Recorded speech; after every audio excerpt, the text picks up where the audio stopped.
Welcome to Breaking Tackles, the New York Giants podcast. I am your host, Antonio React, and it's a breaking news. Started off right. I'm here with Manny and Greg. We're here to talk that talk because, hallelujah, coach is gone. The coach is gone. Judge is gone, boys, girls. How are y'all, man? What do you guys feel about this right now, man? Man, I feel like I'm still in disbelief that this happened. We were just on here last night talking about this, and I'm pretty sure as fans all together, we were just like, "There's no way that they're gonna." It just seemed too John Mara-ish right now for what was going on. I can't believe that they did this. It's a day late, but they did it.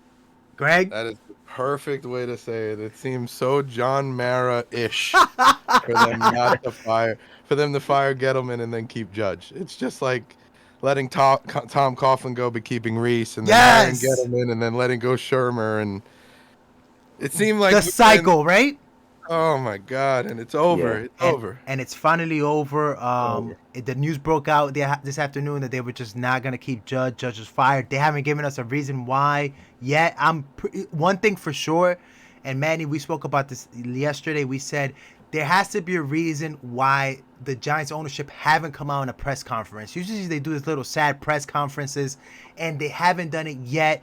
Has to be maybe because there's still something there that we don't know. Maybe they want the GM to interview Judge and maybe give Judge the heads up. I think they didn't even wait for that. They did the right thing, which was getting rid of Judge now. Now I'm expecting a press conference sometimes this week of them just talking about why it didn't work out. Yeah, I wouldn't be surprised if it's tomorrow. And did they announce it yet? No, right? They didn't announce anything, but right? I just have a feeling. I have a feeling that Mara and Tish are probably feeling themselves right now because this is the first time that someone probably didn't first victory in a long time, right? The other team. Yeah, so I would expect this coming up this week. I wouldn't be surprised, like you said, if it's tomorrow. And they're gonna announce why they did it, and now they're looking for the coaches right now. Guys, real quick, I just want to ask you guys, and I'll start with you, Greg. Yep. When was it over for you for Judge? When did you like I'm done with this guy? 3rd and 9 on our 4-yard line. that was just last week, man. That was it for you. That was the finals draw. I knew. Well, not. I just knew he had to be done at that point because you say our guys come out. He's contradicting himself. Yes. We come out. We play hard for 60 minutes. We don't give up. My players don't give up. I don't give up on my players. And then he comes out and says, "I didn't want something like a Chicago disaster to happen where we fumble the ball and." You could have handed it off to Saquon Barkley. It would have been better to be sneaked. He gave up. He gave up. Like he gave up. Yeah, he's done. Manny, what about you, baby? Go ahead. That 12-minute that speech. 12-minute. Yeah. In the conference. That was and that for me, I mean, from the first game and that challenge he threw in Denver, that's when I was like, uh-oh. Yeah. And then just continuing to go from there. Bad timeouts, no productivity in the last 2 minutes of each half, no sense of urgency when it comes to fourth downs and when you should go for it, when you shouldn't. Oh, we're going to go for it. No, we're going to run the punt team on real quick. And then everything that just led to that 12-minute rant, that was like, okay, this guy's losing it. He has to feel some type of like bad energy in there. And then 3rd and 9, I think at that point it was like, man, that was, I don't know if that was necessarily the nail, but they definitely had the coffin on its way to their site. 3rd and 9 was the most disgusting thing that I've ever seen in a Giants team ever done. Like that. Thank you, Aaron Rodgers. Oh my God! Did you see Aaron Rodgers, Greg, destroy us for that? Yeah.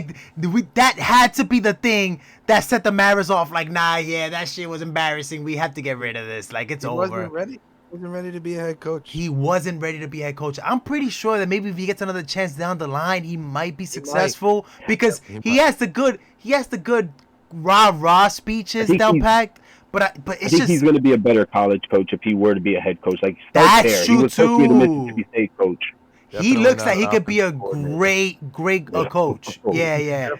not an offensive coordinator. Listen, he needs to come up with a playbook himself. That's to be honest. That's what he needs to do. But I'll say this, guys. For me, it was when he fired Jason Garrett. That was when it was like it was over for me because as a fan, for me, I was like, damn, dude, I'm a fan. I am not a professional at this, and I mentioned this last night. But I knew that Jason Garrett was in and over his head a year ago when the season ended. But you managed to keep Jason Garrett all the way to week 10, week whatever, and still stick with this guy, and now is it that you're firing him? Okay, now I know that I was right and you're way over your head. And then it was different things that happened after that just kind of like, this was another thing, another point, and it's very little to me, but I was like, yo, this guy has no pulse of at all. There was a game where Glennon was completely messing up, where he could have taken out Glennon at the second half, brought in Fromm, even though Fromm is trash too, and it would have been a spark. Yet, what he does is he let Glennon play the entire game, gives Fromm the start, brings Glennon in at the half, thinking that's the spark.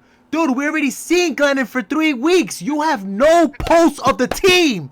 No pulse. So bad, and we're talking about offense and, Jason Garrett being let go. In 2021, the Giants were ranked. The Giants had 15 points a game, 31st. 99.3 rushing yards, 24th.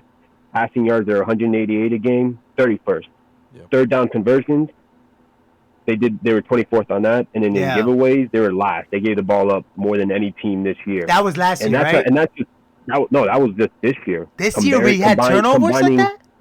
Yeah, and then combining this year and last year offensively, 27th in losses, last in offensive points per game, last in offensive efficiency, last in yards per play, last in touchdown per drive, last in points per drive. It was a bad trend. We were trending downward. And again, everybody, at least the Maras know what the hell they're doing. I'm gonna give him credit for this because there's a statement. Well, here's what I'm gonna give him credit for. Everybody majority of the public was saying it's the players. We have terrible players. And I'm like, listen, I get we have bad offensive line. Yeah. But even teams with bad offensive lines anywhere around the league are getting points on the board. Like, their coaches are manufacturing these points. Like, yo, dude, you can work with what you have. First and foremost, till week 17 of the season, because it goes up to week 18. Till week 17 of the season, they rushed Barkley 30. They rushed Barkley and Booker 30-something times. Dude, that's week 17, and you still don't know that your offense can't run the ball effectively, and you're trying to run it no matter what? Like, no, you don't know. You have no identity. You don't understand how this team work. If you were gonna make this team work, you had to dink and dunk, and sometimes take shots down the field. Jason Garrett, I can't believe that I'm saying this. Jason Garrett was the voice of reason in this team, because even though pre-snap he didn't have no motion, he didn't have no bunch formation, at least he understood how the only way to score with this team was dinking and dunking all the way to the end zone. We lost the dink and dunk once he left. It was running it 3 downs on a row with damn fucking sorry for the cursing, with Kitchens. 3 runs. He would do that. He would do that so many times. 3 runs in a row. Like, and Judge is just as guilty because, I understand you're not the offensive coordinator, but you still have veto power. You were listening through your headsets. Hey, we're gonna run it one more time. He gotta go. Hey, hell no, we're not running it another time, man. We gotta throw the ball. Don't forget, their headsets were broken. Headsets were broken. Oh my god. Oh, I don't care if that was true. Don't ever bring that up, man. Just file a grievance with the NFL. Don't bring that up on the public. Yeah, that doesn't look good. So there was a statement that just came out when this all happened. Right. By Mara. It's off the Giants app. But Steve Tisch and I both believe, and this is quote, Steve Tish and I both believe in its best interest of our franchise to move on in another direction, said team president John Mara. We met with Joe yesterday afternoon to discuss the state of the team. I met again with Joe this afternoon, and it was during that conversation I informed Joe of our decision. We appreciate Joe's effort on behalf of the organization, but I said before the season started, I wanted to feel good about the direction we were headed when we played our last game of the season. Unfortunately, I cannot make that statement, which is why we had to make this decision. Yeah, Amen. Exactly. Amen, dude. Exactly. Your team was regressing, and on top of that, it's just you're putting any general manager that comes in here in a bad position because he has to take 1 year of uncertainty. I disagree. Yeah, I think this is a big, quick turnaround. We have the roster. Oh, you're one of us. You're one of us. We have the roster. Greg, me and Manny just said yesterday, this is not So before Judge got fired, what we said was, you get an offensive coordinator here that's capable of running an offense. Yep. You get a good general manager, and even through Judge's lack of coaching ability, we still could pull off a competitive season for a wild card spot. I'm not even talking about. I think we're gonna be. Don't quote me. Right. I honestly think we could be dominant. Not only that, I think the GM, we're going to be appealing to a lot of people. Yo, definitely now. Why not? Appealing. Why not? We have a really good defense right now, man, and you're probably going to draft an edge player who's going to change. Who's going to be a game changer at the edge. You're going to draft an offensive tackle probably, or a guard, whatever. You're gonna at least I'm talking about just in the first round. We're probably gonna get an edge, and we're probably gonna get an offensive tackle. So we're gonna address two very big decisions right there on the offensive line and defensive line. This defense never played with a lead ever. This entire season they never played with a lead, and they still did their thing at times without pressure. Without sacks. They did have a good amount of pressure. They just didn't have the sacks as much as everybody wanted them. So yeah, man, there's no reason why this team shouldn't be competitive right away. And much power to the new GM, much power to the new coach. They're gonna come in and they're gonna take all the praise. Hey, this is gonna be great. Not for nothing, Gettleman didn't give us that bad of a roster. It's not a 4-win roster. Gettleman did a terrible job with the first round draft picks. We already know this, but it's not a 4-win roster. That was bad coaching that messed us up. I was looking at some of the previous drafts when I saw Gettleman got fired. I wanted to see like how bad he really did in some of these drafts. You know, the year we drafted Evan Ingram. Who else? You know, we picked it like 28th. I think that. But that wasn't him. That wasn't him. Oh, that wasn't Gettleman. No, that wasn't Gettleman. That was Reese's last year. Yeah. Reese sucked too. Yeah. You know, all of our drafts. No, for the last 10 years, we haven't hit on first rounders like that, man. We've been really bad on the first round, and that's important. You can't be batting like 200 or below the Mendoza line in the first round. And when we get to talking about potential GM candidates, that's what I'm going to go into is. A lot of these potential candidates for our GM spots are people that had a big say in very good drafts for other teams. So that's what I think we're gonna get really good. Yeah. So let's real quick. Let me touch base on the potential coaching candidates that are gonna come up, and then we're gonna get into the GMs. So I'm gonna give you guys just off of SportingNews.com the top 10 rising candidates for 2022. We got the defensive coordinator for the Colts, Matt Eberflus. Give me Brian Flores. You want Brian Flores? Yeah. Kidding me? The Miami Dolphins made the biggest mistake in the world letting that guy go. Listen, the only thing is I'm New England coordinator. Josh McDaniels drained out right now. I wouldn't mind. That's the only guy. I know Manny's shaking his head. Really? But Josh McDaniels is the only one right now who I would definitely highly consider. He paid for his own flight. I wouldn't be mad if we get Flores. I just wouldn't be so optimistic about it. But I also wouldn't be mad if we get that guy, the offensive coordinator for the New England Patriots. No, for the Patriots. For the Patriots. I wouldn't be mad either. I wouldn't be mad about those two guys either. I wouldn't be as high, my number one choice is right here. This guy is Eric Bieniemy, guys. That would be my number one choice for whatever reason. He's falling off of everybody's graces, but that's cool too. Bieniemy? Oh yeah. Yeah, he's falling off I like everybody's him. graces. I like him. Joe Lombardi, offensive coordinator for the Chargers. Byron Leftwich, offensive coordinator for the Bucks. My only thing with Leftwich, I'll say this: he's probably learning a lot under Brady right now, and he's probably learning a lot of winning formula. Yep. But before Brady, what was Leftwich doing with the guy that went to the New Orleans Saints? Was that offense effective with Jameis Winston? No, not really. Right. Not as effective. So but he's riding the coattails of Brady. That's my only concern. It's like, dude, you got to show me that you've been good without Brady. And you have to keep in mind, these are offensive coordinators. They're not head coaches. Like, yeah. You got to think of how they would do in Brian Dabble, which is Manny's boy. Manny, I know you want Brian Dabble in there, bro. I mean, they're already in New York. Might as well just, move them to the nicer part of New York. Move it to the nicer part of New York. But I think for us, it's all really depending on who the GM's going to be. Mm-hmm. If you get showing, you're probably going to end up with that Brian Dabble showing. It's going to be the Buffalo Giants. Frazier. Yep. You know who I like? Leslie Frazier? You said Leslie Frazier? I mean, I've heard that name being popped up now in circulation for other jobs. So he's that. I think he was the defensive coordinator for the Vikings at one point, or the offensive coordinator for the Vikings. I know he was in the Vikings I think he was their coach at one point.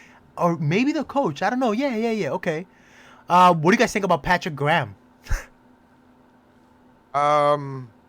I like it because the guys already know him, and they say he's a genius. All his players love him. I mean, and he's proven. I mean, he's done it without any help from the other side of the football. That's true. My thing about Graham is that he was still in the building when all this atrocity was happening, man. And I know that he can't come out there and just be like, yo, throw people under the bus. But it's just like, dude, I just don't want anybody who was involved with this coaching staff here. Because it's like... Really? I want to keep Graham. I don't want Graham. I'd be very inclined to keep Graham as well. Guys, I don't want Graham, man, because I there were certain games in the season where I felt like Graham came in with like, did you really even come up with a game plan? The Tampa Bay game where he just sat back and let Brady dink and dunk him all the way to destroying that game. I was like, dude, you came with the same game plan that you had for the Kansas City Chiefs. And Tom Brady isn't freaking Mahomes. And that was my only, like, that was like, that hit me. That was kind of bitter in me. But no defense is perfect. Like, think about it. The Bills started the season, 4-0. Right. Shutting down teams to, less than 12 points. And then they got beat by the Jacksonville Jaguars. And look at the Chiefs, too. The Chiefs are freaking, they sucked. And now they're just on fire. But that's Spagnolo, though. I want Harbaugh. You want Harbaugh? I want Harbaugh. I brought this up Manny, to Tony. Yeah? I brought this up to Tony earlier today, and I tweeted at him, do you think the whole Mara and them waiting to give their deal on Judge, do you think that has anything to do with Harbaugh? Maybe. That'd be interesting. That would be hella interesting. Here's the one thing Go ahead, Manny. The one thing I'll say with the Giants right now that got me really excited right now, regardless GM, head coach options we all have, I think we all can say this, but, listening to reporters and everyone that's talked about the Giants of recently, especially I was listening to ESPN before, and there was that one guy, Dan Graziano, who mentioned the Giants has never, since 1970, this is their first time hiring a GM outside of the organization since 1970, and that wasn't even on them. They've never had, George Young, they've never had a situation where they said they went all in on change. It was either change the head coach, keep the GM, change the GM, keep the head coach. They never have gone completely overhaul. So this is kind of showing me some type of progress of change. I saw that their last GM search was Dave Gettleman, Kevin Abrams, Louis Riddick, and I forgot who was the other person. Was it Charlie Casserly? I don't know. It was 4 people. do you see the crazy difference in that GM search as opposed to this GM search? Yep. What the it's crazy. Like, this is such a good list that they've put together, at least that's been leaked to the media. Man, we can only go but up.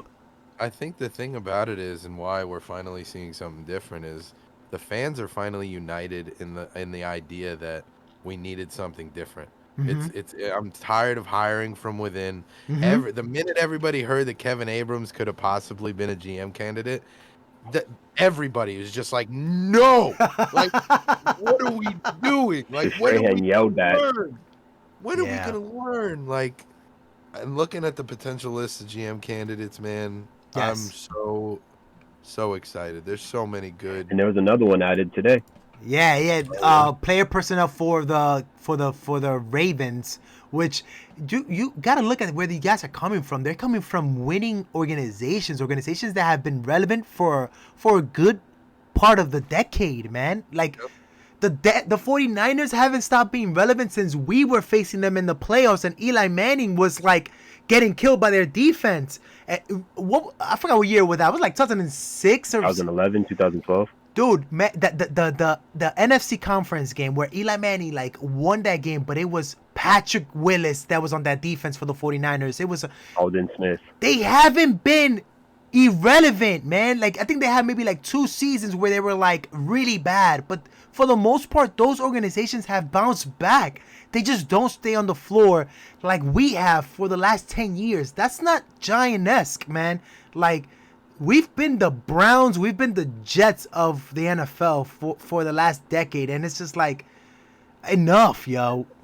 I mean, I'm looking at, if you guys don't know, I can read off the list of people that we've actually requested interviews with already. Go ahead. We got Adam Peters, San Francisco 49ers Assistant General Manager. Yep. Ron Carthon, 49ers Director of Player Personnel. Adrian Wilson, Arizona Cardinals Vice President of Pro Personnel. That's awesome. This name I've heard on a bunch of other podcasts, and he's heavily liked in the Giants building. Monty Austin-Fort, Titans Director of Player Personnel. And that's a guy that has his father played for the Giants too. Is that what it was? No, that was Ryan Cantor. Yeah. Okay. Yeah, Ryan Cowden. Okay. But the thing I don't like about Ryan Cowden is he worked under Dave Gettleman for the Panthers. Yeah, pals. He was with the Panthers for 16 years. This guy I like, Ryan Poles, the Kansas City Chiefs. Love that guy. Director of Player Personnel. That's my number one guy. I'm gonna be honest. He's over that. He's over Schoen because he's a former lineman, and he turned around. He was part of the Chiefs organization who turned around that offensive line in 1 year. I don't know how good the offensive line is because obviously you also have Mahomes back there running around, but still, you know what I'm saying? And look at how well the Chiefs have drafted over the last couple of years. Oh my God, finding Tyreek Hill in round 5? Yeah. Five? Like, Travis Kelce was a round 3 pick. That dude Trey Smith that we should have drafted was a 6th round pick. Mm-hmm. It's unbelievable. And then today, they requested interviews with Quentin Harris, the Cardinals Vice President of Player Personnel, and then Joe Horta, you mentioned him, Baltimore Ravens Director of College Scouting. Yep. Which I don't much like that guy. Yeah, why not? I think it's just too much of a reach, not enough experience actually running an organization. Okay. He's I think scouting department. But I'd rather have well, okay, so he's not even the player personnel or anything of that stuff. He just directs the college scouting. Okay. Which I wouldn't hate because we need to overhaul everybody. There needs to be nobody in this building that feels safe. Oh my God, nobody, especially our scouts. Scouts need to go. Like our drafts, man. I put most of it on the scouts. And that's why I'm so high on Joe Schoen from the Bills. Yep. Because he's a dude that when he was the assistant for Dayball at the Bills, they had like nobody. I think they even had to, hire a kitchen staff. Like everybody was gone. So they completely built it from the ground up, and it only took them a year to do it. I got you right now, Manny. Go to the Bills website. When everybody has a chance to looking at this, go to the Bills website. Check out their personnel info, like their player personnel, their front office. And then look at the Giants front office and personnel. There's like 30 more names on the Bills website than the Giants have. It's like, dude, it takes a town. I forgot how the saying goes, but it takes a damn country, a village to make a team good. You can't be, you know what I'm saying? Like, this is just, it's 2022. You can't be running things like it's 1990, man. Like, that's the problem. That's what I like, though. I feel like it's about to change. I feel so too, man. But one thing that I did like that we mentioned is that as a collective group, all of us, and that's awesome, man. Hopefully we keep going down this every week as we're doing podcasts, is we think the Giants can be competitive next year. This roster, we don't know yet what's going to happen with the roster. Obviously, we don't have a GM here or a coach. We don't know what they're thinking, because they could think, let's gut it. And then that's when, it's over for us. But as of right now, we think this is a competitive roster. My concern, honestly, is quarterback, wide receiver. Quarterback, lineman, middle linebacker. I'm going to say those are my three concerns right now. I know you mentioned that it was offensive line and defensive line, correct, Manny? Yeah, for me, it's offensive line and edge. For you too, Greg? For you too, offensive line and edge? You guys are okay with Jones getting a shot next semester. Yeah, without a doubt. They can bring in Eli Manning from the 2007 Super Bowl run. It won't matter if we have that offensive line is back. So you guys are cool with Jones opening up the season with a new offensive line? Yeah. I don't think they need to give him a fifth-year option. But I definitely think he needs to, at the very least, bring him back. Needs to be a prove it. And if he franchise tag him or give him a long contract. There you go. Right. They can prove he deserves it. Perfect. We can't even afford his option right now. Our cap, Dave Gettleman left the next GM with a cap nightmare. They'll fix that, because the cap is BS, man. The cap is they'll find a way to and you can really switch something here, switch something there. So I'm not too concerned about cap. Me personally, I don't get into cap talk because I know that they could do some BS, rework somebody's contract, and they'll find space for that. That's fine. Who do you guys have us getting in the first our first two picks in the draft? Manny, you could go on that. I've been mock drafting Me too. since October, and lately I've been for me it's Evan Neal with the 5th overall pick, and then George Karlaftis with the 7th overall pick. Oh wow, okay. Granted, it's the draft. You don't in every mock draft I'm doing, it's edge, one of those sick secondary players, whether it's Hamilton or the corners, and then it's for some reason Ikem Ekwonu is ranked a little bit higher than Evan Neal. Yeah, because he's a run blocker, huge. Yeah, guy just bowls over people. Yo, to be honest, dude, really? So there's a guy higher than Neal? Yeah, but in most recent mocks that I've seen, which is why I don't have us taking Neal at 5th. Mm-hmm. Is they have the Neal going to the Jets, I believe, at 3. I've seen him go as high as number 1 to the Jacksonville Jaguars, which went up. Yeah, which I usually just go off of the mock drafts through Draft Network, and they're the ones that kind of just follow that. Who knows how realistic it is? But I think at the very least the Giants need to get an edge and an offensive lineman, whether it's I don't care if it's a center, a guard, a tackle. We need it all. I have us only getting George Karlaftis at 5. And then I think we should trade down at 7, get some value in the second round, because this is a deep lineman draft. You got Darian Kennard. You mean so pick up an extra, so trade down, but pick up an extra pick also in the same draft. Don't trade down crazy either. I think we trade down to 13 and get Tyler Lindenbaum, the center. You know what? At 7, somebody's gonna want a quarterback at 7. Somebody's gonna want a quarterback at 7, and we could get somebody to come up and get a quarterback there. And I think trading down is going to be good this year. And now we have. Because I don't think there's no. I think Lindenbaum's just as good of a lineman as any other lineman available to us at 7, and we can get more value in picks by trading down. So. And now we get to have that moment of like other teams not knowing what we're going to do, because now it's a new GM, a new head coach. We may say we actually like Kenny Pickett very much, and then the Pittsburgh Steelers may be like, you know, Yeah, right. like they're a team that's going to need. There's a few teams that need a QB. You know, the Steelers are one. I would say Washington's another. I don't think we're going to. I mean, hey, I won't say we won't trade back, because who knew that the Eagles and Cowboys would do a trade.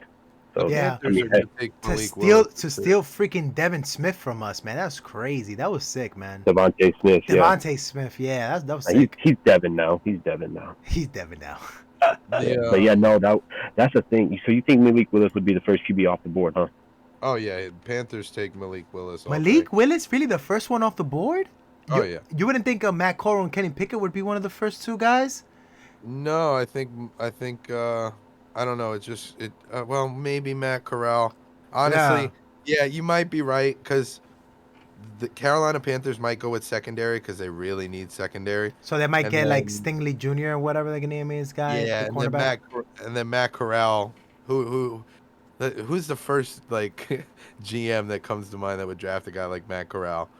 John Elway. Yeah. John Elway will take Corral at 9. I mean, there's so many good picks for us to take. Some mock drafts have us taking Kyle Hamilton, and I swear to God, if we take someone else in the in the secondary, I'll be so mad. I mean, Kyle Hamilton, I'm not a fan of picking a safety that high, man. I'm just not, man. I honestly, I just think that you listen. This guy could be a game changer. I gotta see his combine stats for me to. If he's not running a 4.3, Manny, Greg, I don't want him. There's no way you pick him. I've seen people comparing him to Ed Reed. Literally, yeah. Yeah, but when was Ed Reed picked? When was Ed Reed picked? That's what I want to know. He was a first rounder. Oh, okay. But he wasn't it was a Ravens pick, so he wasn't an early first rounder. Right. But but it's so hard to really project these guys. And it's also hard to project the draft until the free agency happens. But for us, it's pretty easy because there's not much money for us to go crazy like last year. Yeah, we can't. And we can't focus on first round too much. You got to get what we've been missing out on in a lot of our drafts the past couple of years is that value from the 3rd to 5th round, which every team, you can go to any team in the NFL other than ours and be like, damn, they got this guy in the 3rd to 5th round, and holy cow, he has changed their team. I mean, we're talking about the dude from the 49ers who's going to get Andrew something. I can't think of his name right now, but he was a dude in that draft room that was high on getting George Kittle, 5th rounder. He was high on getting guys like Fred Warner, 3rd rounder, Deebo Samuel, 2nd rounder. Like, yeah, the first rounders are important, but that same thing you're talking about. You got to hit on those later first round picks at the very least to get depth in there. Yeah. And the only one that you could say the Giants have even come even close to hitting on in those rounds, and he really brought his stock up at the end of the year. I don't know what the hell came into this guy, but Lorenzo Carter, holy cow! I hope we keep him, man. Do you guys have anything to do with it being a year after his Achilles injury? Had to be that.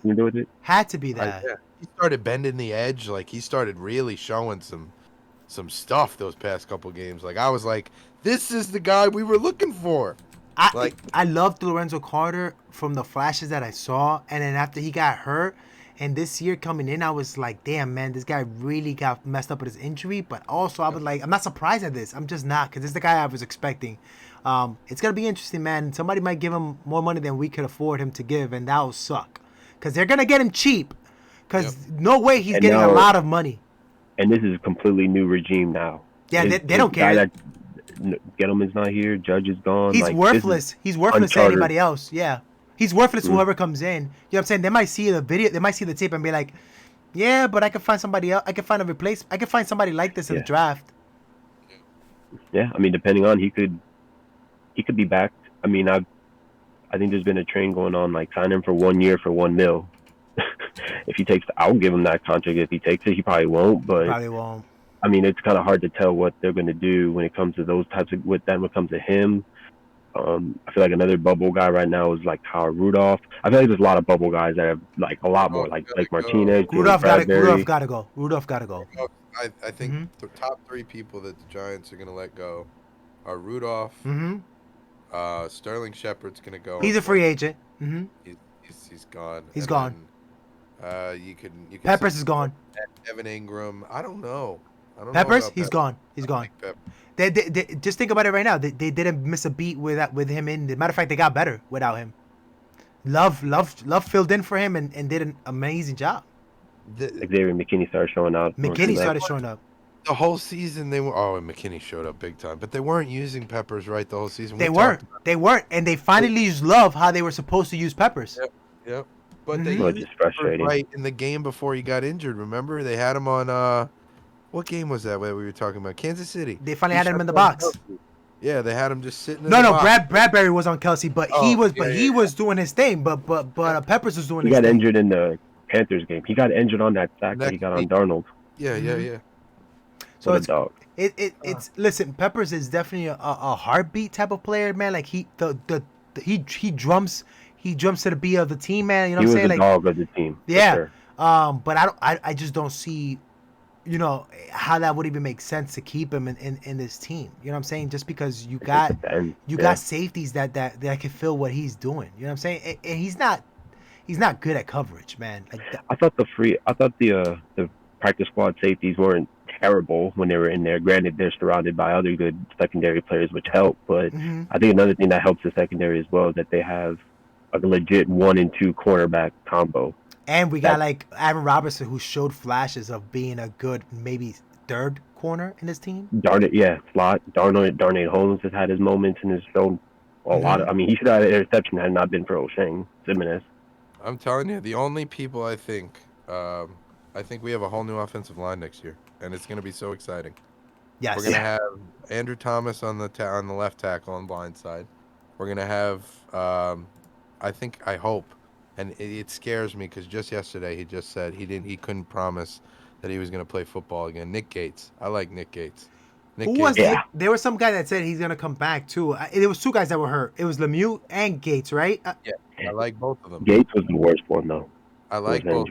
But then we're gonna have a first round pick. It could be Neal, it could be Charles Cross, it could be Ikem Okonwo, and then. But I'm telling you, Green. These. Oh, dude, yeah. These. So how many linemen do you think we have to draft in this draft? 3. We're gonna take 3 offensive linemen. 3. Okay. I think you need to have your first 3 rounds. They have to be at least 2 offensive linemen. At least 2. Couple names I want you guys to look at if you haven't already in that second round, third round is Zion Johnson. Yes, from Boston College. Darian Kennard from Kentucky. I'm telling you, this is the perfect time for the Giants to really turn it around. Yeah, and the one thing I like about those guards is that they're versatile and they played tackle this season too. Yep. So they're guys that, like, if something happens with an Andrew Thomas or a right tackle's out, you're not shitting bricks. And I'm not sorry that I cussed. That's another thing too, man, that we just didn't have depth this year, man. It was just a poorly built roster in both sides. We didn't have depth in a lot of places here. At the linebacker, at the defensive line, in terms of the outside linebackers, and clearly in the at offensive line. Even our wide receiver room was kind of suspect, man. Like, and we started seeing that it was like Tony was hurt, Galladay was hurt, Shepard was hurt, and it was like, okay. I mean, at the same time, who the hell is gonna lose all 3 of their starters? It's tough like that, but the Ravens. Yeah, the Ravens. Titans. Aaron Rodgers in one game with 12 starters missing still wins the game. The Titans had, like, at one point had 50 dudes on IR at one point. Yeah. Like, circulating through the whole season, They had, like, I think they had over, like, 20 different combinations of starting lineups on both sides, Yeah. Like, and they lost their best player. Aaron Rodgers wins MVP this year. Clearly. There's no way he doesn't. If he does, then... And you had Arians today say it would be a travesty if Brady didn't win MVP. Get out of here, dude. Rodgers has a busted toe and hasn't had an offensive line since week 3. His best offensive lineman just played this past Sunday for the first time this season. Yep. On the defensive side, Darius Smith has been out. Their cornerback, the Jair Alexander, has been out. Right. They've, especially with I think and shout out again Aaron Rodgers, but I think there's no way that he doesn't win the MVP this year. It's rigged if he doesn't. Rodgers should win the MVP just for that comment that he made today. Like, that threw us under the bus, man. Like, Rodgers, I think that you were the reason why we got a new coach. We're gonna have to get a new coach now, man. So I appreciate that, man. Appreciate you realize how excited we talked about probably Judge and that whole situation like maybe 10 minutes. But since then, we've just been talking straight up about the what's next, players, the future. Because now I think we all can say we actually feel like, okay, like I already forgot about last season. Now I'm just ready about what's happening now and moving forward. Like I haven't felt this excited since 2018. Yo, the season ended Sunday, and we've been catching mad W's this week, dude. Like I'm in a high, bro. I feel like I'm in the playoffs right now. So it's not important to win the off season, but it's important to build towards the season. And I think the Giants are finally, like I said, this is the first time since 1970 they said, okay, brand new, fresh, Will Smith in the last episode of Fresh Prince, completely empty. Let's get to work. And the biggest thing I think, and the one thing I'm so excited about all these GM candidates, they've scouted, they're player personnel, both college and pro. They're assistant GMs already, so they're in those meetings when it comes to negotiating and stuff. They're in the war room when they're drafting. I just hope that the GM has all these types of control, because they already said, Mara's already said, the GM's going to make the football decisions now moving forward. I just hope that they give them that, because a GM is only going to be successful if you give them player personnel, scouting, and coaching. You get those three right, we'll be all right. In terms of coaching, guys, here's what I'm really excited for. I'm really excited for a coach to come in and use Kadarius Toney how he's supposed to be used. Barkley how he's supposed to be used. Even Daniel Jones, Kenny Galladay. I hope somebody comes in here that, even if it's not a head coach who has an offensive-minded coach, at least if we get a good offensive coordinator who comes in and brings a 2022 type of offense that we've been missing. I'm tired of seeing that, we're going to come and we're going to punch you in the mouth for 60 minutes. I don't want to hear that anymore, dude. Lance curls. Dude, I want freaking a 2022 offense. I want it to be a 60-40 ratio pass to run. Get out of here, man. You need to score points in today's NFL to win games. There's been such an inconsistency with this team. Like 1 year they'll have a good offense, bad defense. 1 year, bad defense, or good defense, bad offense. Some other years they're worse at both. Like now it's just a matter of just seeing some consistency. I don't know what next year is going to be. I think they can be good. But it's all depending on the moves they make towards that. If they decide, okay, we're getting rid of X player, trying to clear the cap, trading this player, clear the cap, get a quarterback in the first round, like stuff like that. I can't sit here and be like, oh, what are they doing, this and that. But, they were brought in. We gotta trust them. I'll just say that I feel like now we can start to finally feel, and I feel like we're probably going to be a broken record, but now I just feel like there's actual change. It's healing. The healing process. Like Barack Obama's change shirt. That's the mode right now. Dude, let's print that. So exciting. Let's print it. Change. Let's sell it, dude. That'll sell. Dude, let's wait for the new GM, and that'll be the new shirt. That'll be the shirt. That'll be it. The new GM, the face of change, yo. We need to do it. Guys, let's wrap it up. Give me final thoughts, man, just on, what are you looking forward to? I don't know, anything you guys want to say to just wrap up the podcast. Manny, I'll start with you, brother. Any final thoughts on today's date, even what happened with Judge? I'll just say this about Judge. Stinks because he seems like a good dude. Right. Granted, he's a millionaire, so he's going to be fine. Right. But I'll say this one more time. Last two seasons, Judge was the head coach for the Giants. Right. Ties to 27th in wins and loss. Last in points per game offensively. Right. Last in offensive efficiency. Last in yards per play, touchdowns per drive, points per drive. Last in all those categories. I don't know which route the Giants are going to go, but I think it's, regardless, GM, head coach, outside of those two hires, to me the second most important hire is the OC. And at the end of the day, I just want the GM and the head coach and the coaching staff and the front office to just walk a line the same, mindset, the same philosophies, and I think it looks like that's where we're heading. I'm super excited, and I can't wait to get on here again and talk to with y'all boys again. Greg, what's Yeah, going on, man? definitely excited. Give me your final thoughts on this. Like I said, it's gonna be exciting. I think Mm-hmm. it's a quick turnaround. It's not no rebuild. There's gonna be a lot of GM candidates and a lot of head coaches that are gonna want to come to this That are team gonna want this job.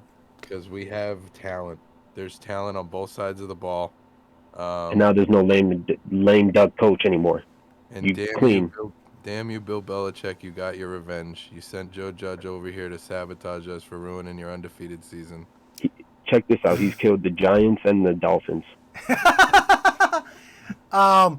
Yeah, man, I'm agreeing with you guys. I'm just excited. I feel so good right now, man. I feel so energetic. I got a new life, and I can't wait to see what's gonna happen, man. I can't wait to the new GM. I don't think that we're gonna get the GM to at least that championship week, the AFC NFC championship week, but that's fine.